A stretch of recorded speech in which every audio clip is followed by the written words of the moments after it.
इसमें हम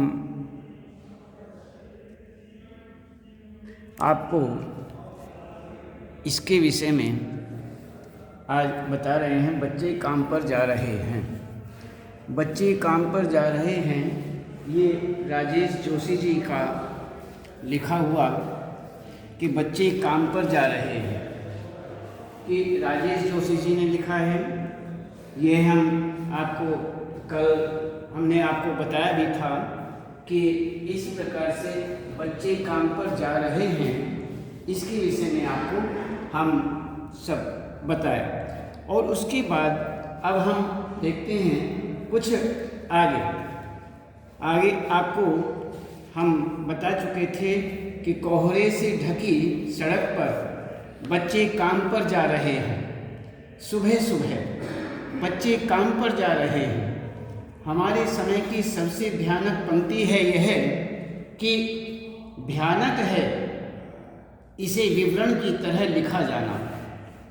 लिखा जाना चाहिए इसे सवाल की तरह। काम पर क्यों जा रहे हैं बच्चे? इसमें क्या अंतरिक्ष में गिर गई हैं सारी गेंदें? क्या दीमकों ने खा लिया है सारी रंग बिरंगी किताबों को? क्या काले पहाड़ के नीचे दब गए हैं सारे खिलौने? क्या किसी भूकंप में ढह गई हैं सारी मदरसों की इमारतें? क्या सारे मैदान, सारे बगीचे और घरों के आंगन खत्म हो गए हैं एकाएक? तो इस प्रकार से यहाँ पर आपको बताया गया कि इस प्रकार कवि जो हैं उन्होंने क्या दुनिया भर की सारी गेंदें अंतरिक्ष में गिर गईं और अन्य दीमकों ने खा लिया है? तो इस प्रकार ये सारा बताने के बाद खत्म हो गए हैं एकाएक। क्या सारे मैदान एकाएक समाप्त हो चुके हैं? नहीं। तो आगे कहते हैं कि तो फिर बचा ही क्या है इस दुनिया में? कितना भयानक होता अगर ऐसा होता। कितना भयानक होता अगर ऐसा होता। भयानक है, लेकिन इससे भी ज़्यादा यह कि हैं सारी चीज़ें हद से मामूल, पर दुनिया की हजारों सड़कों से गुजरते हुए बच्चे, बहुत छोटे छोटे बच्चे काम पर जा रहे हैं। ये सबसे भयानक है। तो यहाँ पर कवि जो हैं इस कविता की इन पंक्तियों के अंदर कि जिस समाज व्यवस्था अर्थात उसका जो अभिप्राय है दुनिया से यही है कि समाज के अंदर जो व्यवस्था की गई है, समाज में जो व्यवस्था हुई है, उस समाज व्यवस्था ने बचपन को ही मार दिया। अर्थात जो बच्चे हैं उनके बचपन को ही समाप्त कर दिया है ये व्यवस्था इस प्रकार की। तो उसके पास बचेगा ही क्यों? क्या बचेगा? जब उसका बचपन ही समाप्त हो जाएगा तो उसके पास कुछ भी नहीं बाकी रहेगा। लेकिन वस्तु स्थिति यह नहीं है। वस्तु स्थिति जो है वो ये नहीं है, क्योंकि ये सब चीज़ें मौजूद हैं जो कि त्यों हैं। इसीलिए यहाँ तक बताया गया है कि ऐसा हमें नहीं करना चाहिए। हमारी जो व्यवस्था है, समाज व्यवस्था है, उस पर एक अंगुली उठाई जा सकती है, अर्थात उसे इंगित किया जा सकता है। तो वह कवि जो हैं वो इसी ही प्रकार से बता रहे हैं, कह रहे हैं। तो हम ये देखते हैं कि ये सारी चीज़ें सुरक्षित हैं, दुनिया भर की जो चीज़ें हैं वह कहते हैं कि दुख इस बात का है कि दुनिया भर की सारी चीज़ें जो हैं वैसी की ही वैसी ही पड़ी हुई हैं, वह कहीं नहीं गई हैं, न अंतरिक्ष में गई हैं, अंतरिक्ष में गिर गई हैं, जो गेंदें हैं वो अंतरिक्ष में नहीं गई, दीमकों ने भी नहीं खाई, सारी रंग बिरंगी किताबें जो हैं वो दीमकों ने नहीं खाई हैं, और अन्य काले काले जो पहाड़ हैं उनके नीचे सारे खिलौने दब गए हों, ऐसी स्थिति भी नहीं है। और क्या किसी भूकंप में ढह गए, अर्थात भूकंप आने के बाद मदरसों की जो इमारतें हैं वो ढही नहीं हैं, अर्थात वह भी समाप्त नहीं हुई हैं, और जो मैदान हैं, बगीचे हैं, घरों के आंगन हैं वो भी समाप्त नहीं हुए हैं, जो कि तुम हैं। तो इसी प्रकार से यहाँ पर फिर भी इस प्रकार कहा जा रहा है कि खिलौने, क्या दुनिया भर की गेंदें, अन्य अन्य इस प्रकार समाप्त हो गई हैं? नहीं, ऐसा नहीं है। तो फिर बचा ही क्या है इस दुनिया में? तो इसी प्रकार से वो कहते हैं कि दुख इस बात का है कि दुनिया भर की सारी चीज़ें वैसी की ही वैसी पड़ी हुई हैं, सुरक्षित हैं, लेकिन उन्हें, उन बच्चों को जिन्हें इन चीज़ों की ज़रूरत है, नहीं मिल सकती। क्यों नहीं मिल सकती? उसका कारण क्या है? तो क्योंकि वे इन्हें पाने के आर्थिक सामर्थ्य से शायद वंचित हैं, अर्थात वो आर्थिक स्थिति में कमज़ोर हैं, वह गरीब हैं, वह इन्हें प्राप्त नहीं कर सकते, वह पैसे खर्च नहीं कर सकते, वह इन चीज़ों को खरीद नहीं सकते, उनके पास इतने पैसे नहीं हैं, इसलिए आर्थिक परिस्थितियाँ उनके सामने हैं। तो इस बात को यहाँ पर कहा गया है, और यही कारण है कि सब कुछ रहने के बावजूद भी सारी चीज़ें हैं, लेकिन सारी चीज़ें रहने के बाद भी हजारों सड़कों पर बहुत छोटे छोटे जो बच्चे हैं वह काम पर जा रहे हैं। जैसे दुनिया ने रोटी और रुपए की तलाश में श्रम करना ही उनकी नियति बना दी। तो इसी प्रकार से ऐसा बताते हैं कि जो दुनिया है उसने रोटी और रुपए की तलाश में श्रम करना ही उनकी नियति बना दी हो, ऐसा प्रतीत हो रहा है। इसलिए वह बच्चे जो हैं वह सुबह सुबह अपने काम पर जा रहे हैं। तो यहाँ पर ये बताया गया है कि कवि ने सभी साधनों के उपलब्ध होते काम करने वालों को उनसे वंचित रहने पर चिंता व्यक्त की। इस प्रकार से वो यहाँ पर चिंता व्यक्त कर रहे हैं, और बच्चे, बहुत छोटे छोटे बच्चे में अनुप्रास अलंकार दिया गया है। अनुप्रास अलंकार है और हफ्स मामूल जैसे विदेशी शब्द का प्रयोग भी यहाँ पर विशेष रूप से किया गया है। हफ्स मामूल ये जो शब्द है इसमें वस्तुएं वैसी ही हैं जैसी होनी चाहिए, यथावत, जैसी की तैसी, कोई नष्ट नहीं हो। हफ्स मामूल अर्थात जो कि त्यों, जितनी सारी वस्तुएं हैं बच्चों के लिए होनी चाहिए, में सारी की सारी वस्तुएं जो कि त्यों हैं, नष्ट नहीं हुई हैं, ये इसका अर्थ बनता है, और यही हमें ध्यान भी रखना चाहिए। तो इसी प्रकार से हमने ये देखा कि बच्चे काम पर जा रहे हैं, इस को हमने आपको बताया। अब इसमें हम देखते हैं अब प्रश्नोत्तर। जिस बच्चे ने भी इनको अब तक लिखा नहीं है वह अच्छी तरह से इन्हें लिखेंगे और कोई भी किसी प्रकार की कोई त्रुटि नहीं होनी चाहिए, गलतियां नहीं होनी चाहिए, सभी लिखेंगे। कविता में सबसे पहला प्रश्न देखिए, कविता की पहली 2 पंक्तियों को पढ़ने तथा विचार करने से आपके मन मस्तिष्क में जो चित्र उभरता है उसे लिखकर व्यक्त कीजिए, ये करना है।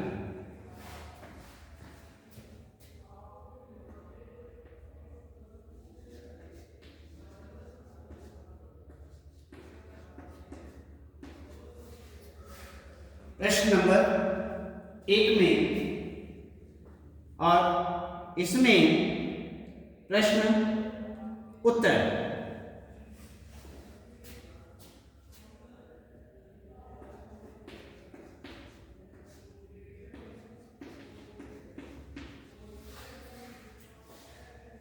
कविता की पहली 2 पंक्तियां बड़े ही मार्मिक अनुभव से युक्त हैं।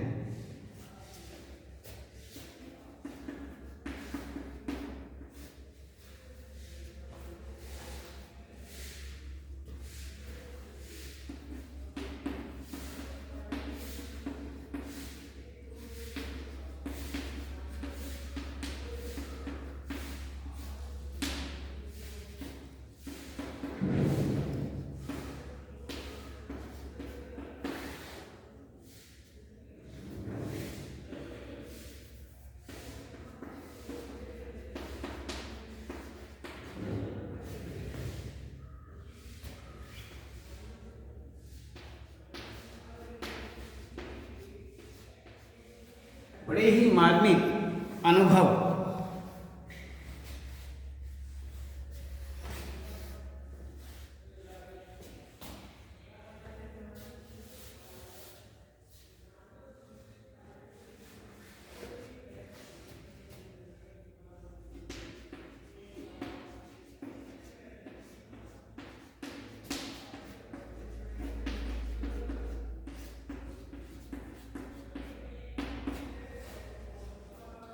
युक्त हैं। कोहरे से ढकी सड़क पर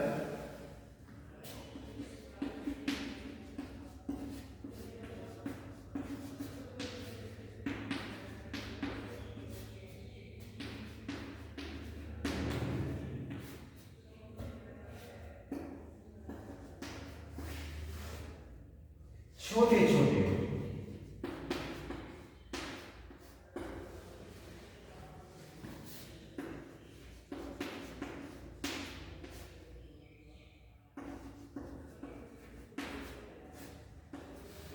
छोटे छोटे बच्चों को काम करने के लिए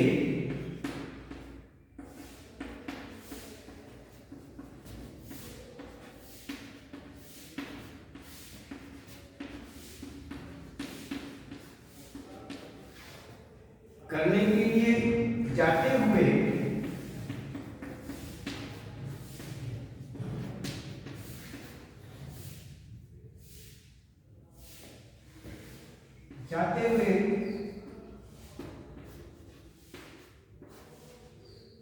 पढ़कर एक चित्र सा बन जाता है।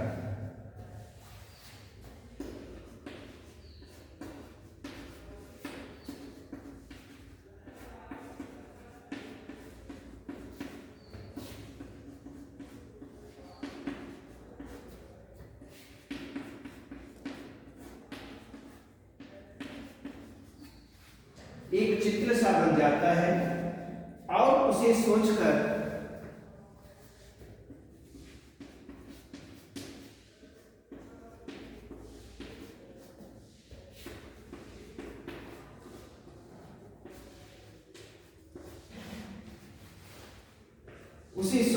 पाठक के मन में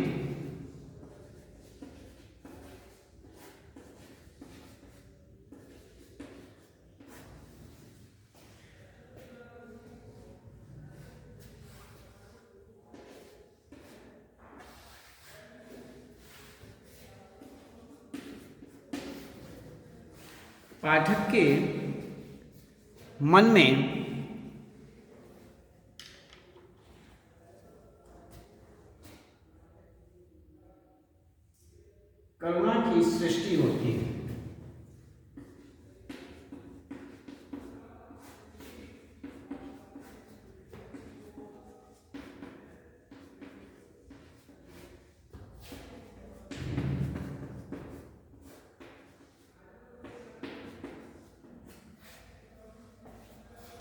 इसमें ये बताया गया है कि कविता की जो पहली दो पंक्तियाँ बड़े ही मार्मिक अनुभव से युक्त हैं।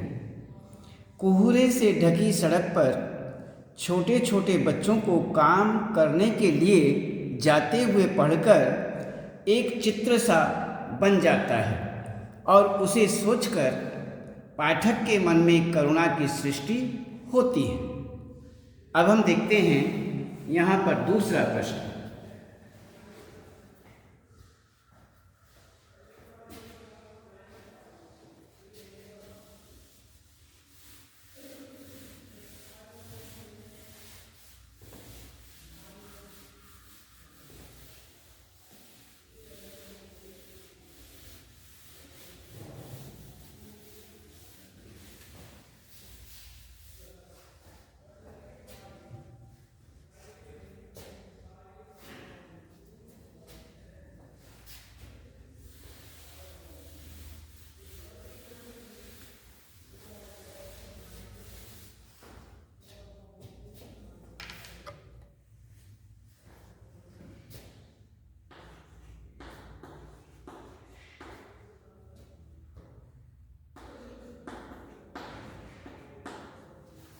दूसरा प्रश्न, हमारा दूसरा प्रश्न बनता है, कवि का मानना है कि बच्चों के काम पर जाने की भयानक बात को विवरण की तरह न लिखकर सवाल के रूप में पूछा जाना चाहिए कि काम पर क्यों जा रहे हैं बच्चे। कवि की दृष्टि में किसी बात का विवरण न देते हुए उसे प्रश्न के रूप में क्यों पूछा जाना चाहिए। अब इसका हम उत्तर देखते हैं कि कवि की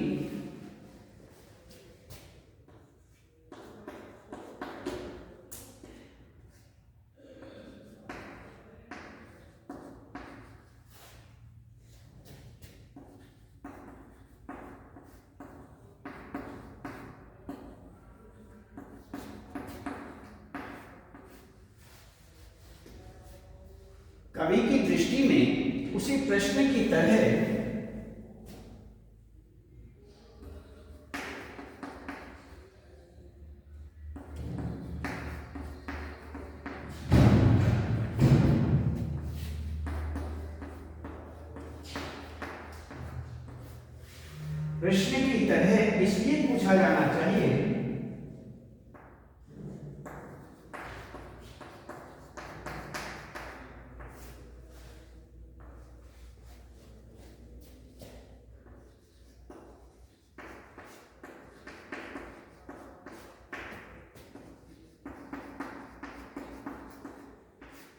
इसलिए पूछा जाना चाहिए कि क्योंकि जिन बच्चों को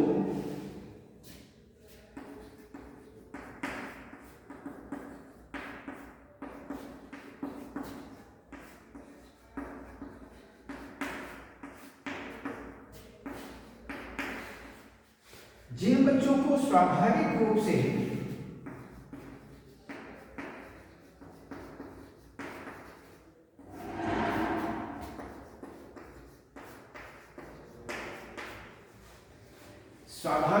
से खेलने कूदने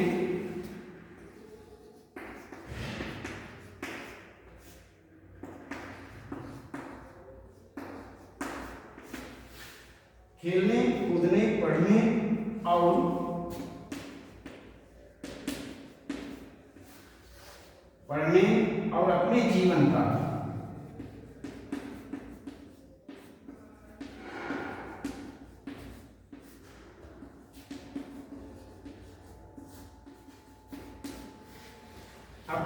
का विकास करने की आवश्यकता है।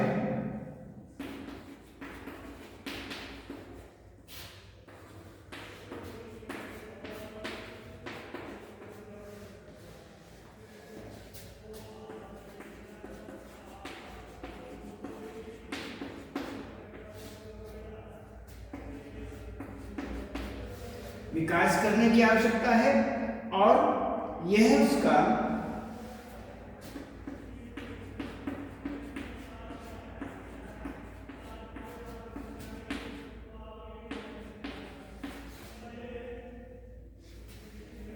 यह उनका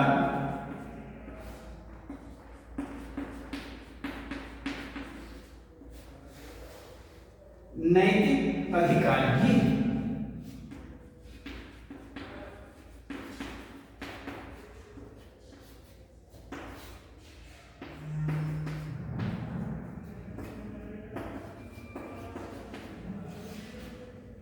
आखिर में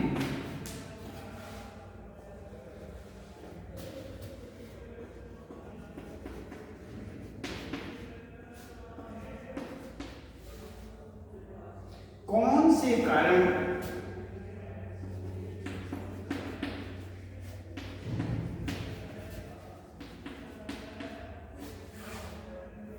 और व्यवस्थाएं हैं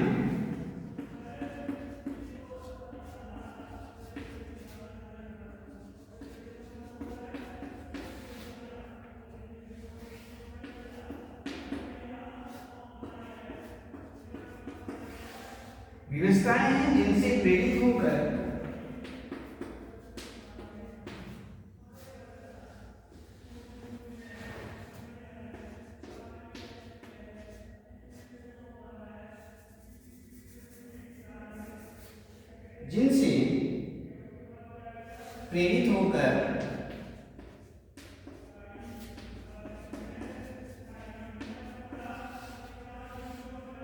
वे अपने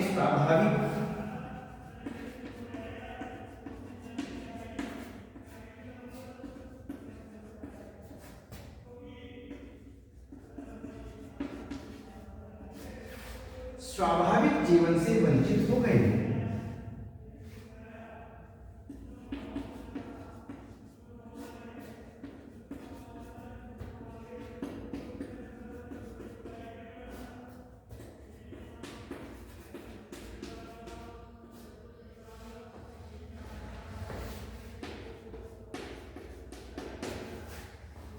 इसमें हमने बताया कि इसमें कवि की दृष्टि में उसे प्रश्न की तरह इसलिए पूछा जाना चाहिए क्योंकि जिन बच्चों को स्वाभाविक रूप से खेलने, कूदने, पढ़ने और अपने जीवन का विकास करने की आवश्यकता है और यह उनका नैतिक अधिकार भी है। क्यों नैतिक अधिकार भी है? आखिर में कौन से कारण और व्यवस्थाएं हैं जिनसे प्रेरित होकर मैं अपने स्वाभाविक जीवन से वंचित हो गए हैं? इसी प्रकार से यहाँ ये कवि पूछना चाहते हैं। तो ये हुआ आपका दूसरा प्रश्न। अब हम तीसरा प्रश्न देखते हैं। तीसरा प्रश्न यहाँ पर सुविधा और मनोरंजन के उपकरणों से बच्चे वंचित क्यों हैं? सुविधा और मनोरंजन के उपकरणों से बच्चे वंचित क्यों हैं?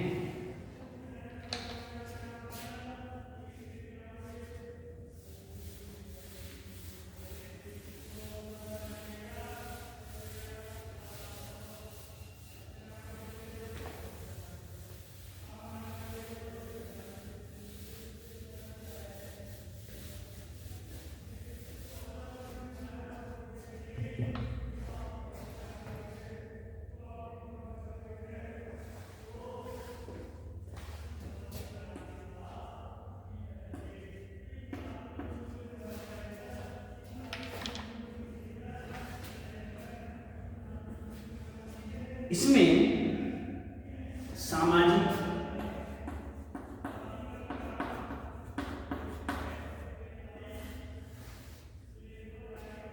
आर्थिक विडंबना के कारण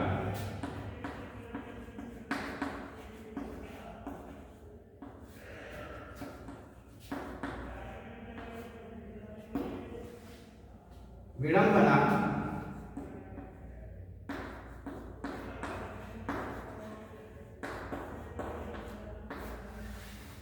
के कारण बच्चे सुविधा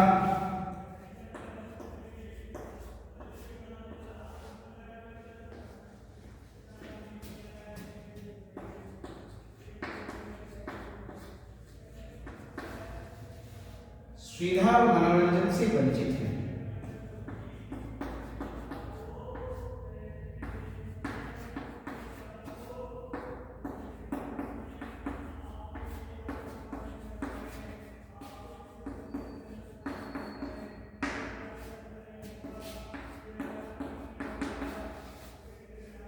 क्योंकि इसी ही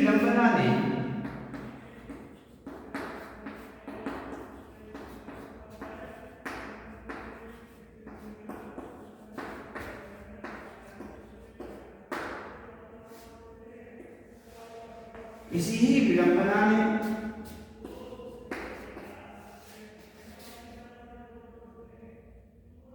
उनके हाथों में कलम की जगह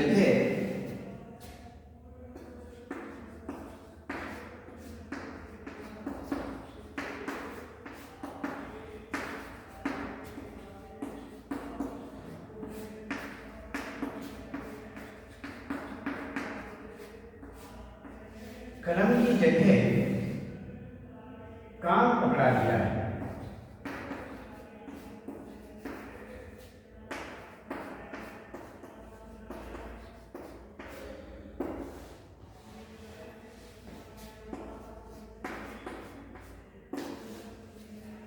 तो यहाँ पर ये बताया गया है कि सामाजिक आर्थिक विडंबना जो है उसके कारण बच्चे सुविधा और मनोरंजन से वंचित हैं, क्योंकि इसी ही विडंबना ने उनके हाथों में कलम की जगह काम पकड़ा दिया। तो इसी प्रकार से ये हुआ यहाँ पर। अब हम देखते हैं कि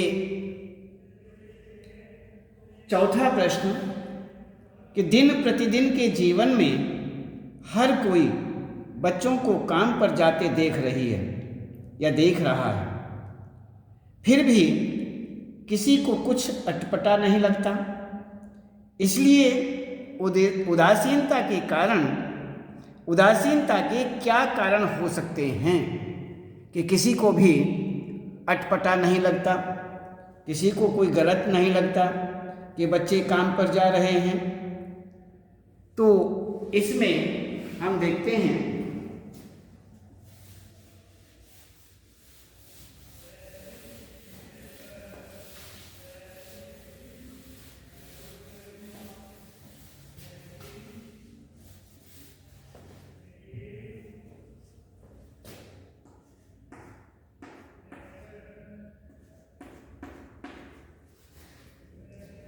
दिन प्रतिदिन के जीवन में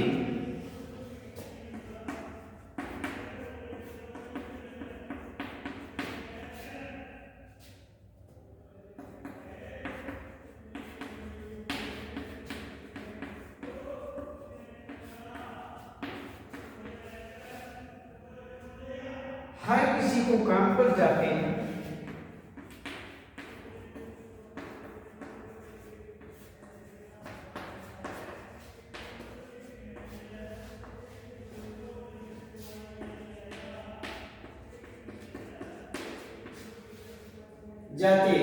बच्चों को देखकर अटपटा नहीं लगता।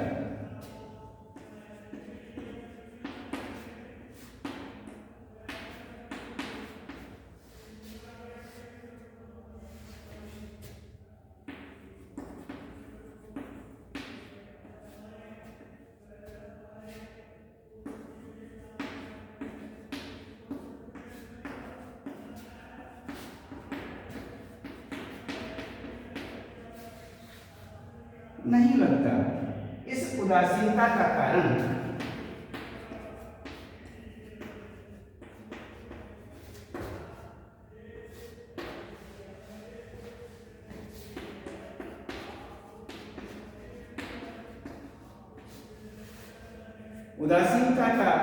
कारण यह हो सकता है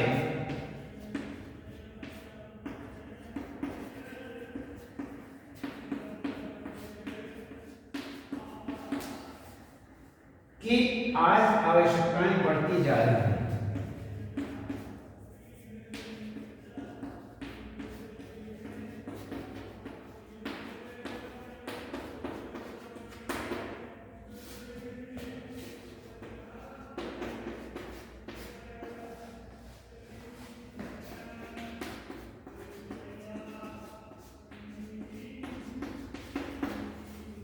आवश्यकताएं बढ़ती जा रही हैं और आय के साधन कम होते जा रहे हैं।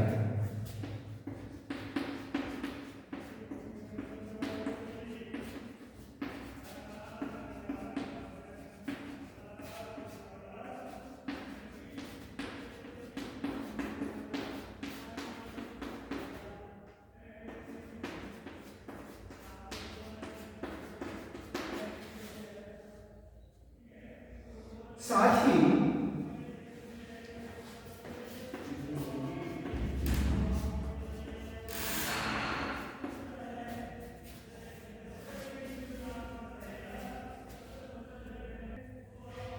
इसमें निम्न वर्ग निरंतर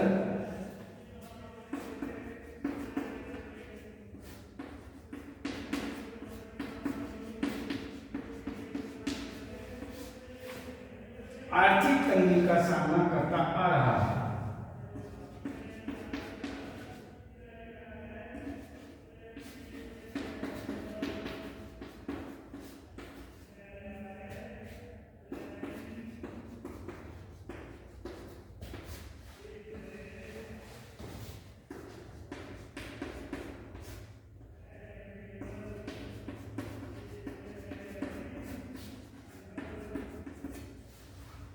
इसमें ये हुआ कि दिन प्रतिदिन के जीवन में हर किसी को काम पर जाते बच्चों को देखकर अटपटा नहीं लगता।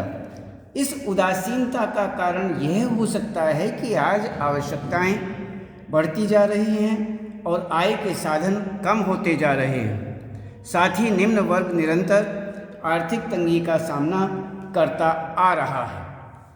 आज केवल इतना ही और कल बताएंगे।